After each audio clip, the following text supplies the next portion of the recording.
Salams and welcome. Thank you for joining me in another episode of the Quran in English, Basics for Beginners. We are now starting with chapter number 88 of the Quran, Surah Al-Ghashiyah, the overwhelming event, comprising 26 verses. Summary from Maulana Sayyid Abul al-Mawdudi rahmatullahi alayhi from Tafhim al-Quran, the meaning of the Quran.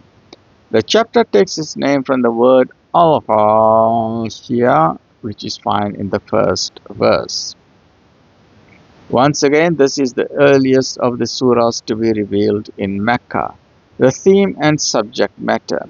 To understand the subject matter well, one should keep in view the fact that in the initial stage, the preaching of Nabi Sal'lal'laa'hu A'layhi Was'sallam centered around two main points, Tawheed and hereafter.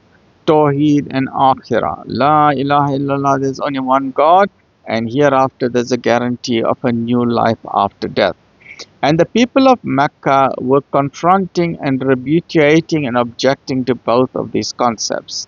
Now let us consider the subject matter and style of this chapter. At the very outset, in order to arouse the people from their heedlessness, they have been plainly asked, do you have any knowledge of the time when an overwhelming calamity will descend? Immediately after this, details of the impending calamity are given as to how the people will be divided into two separate groups and will meet two separate ends, heaven or hell. One group of people will go to a hell and will suffer punishment. The second group will go to the sublime paradise and will be provided with blessings. There aren't any other options available. After thus arousing the people, the theme suddenly changes and the question is asked. Do not these people who frown and scorn the teaching of La ilaha illallah and the news of the hereafter being given by the Quran, do they not observe the common things which they experience daily in their lives?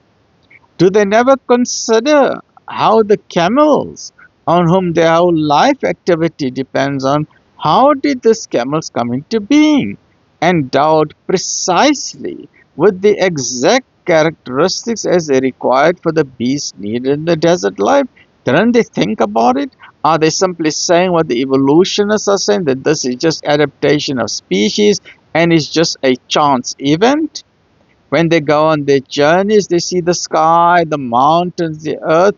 Let them ponder over these phenomena and consider as to how the sky was stretched above them, how the mountains were erected, how the earth was spread. That means Islam is encouraging us to be intellectuals and academics and to study science and nature.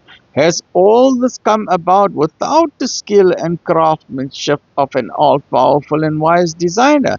Did it just come by chance? If they acknowledge that a creator has created all this with great wisdom and power, and that no one else is an associate with him in creation, why then do they refuse to accept him alone and him alone as their Lord and sustainer? Why do they hesitate?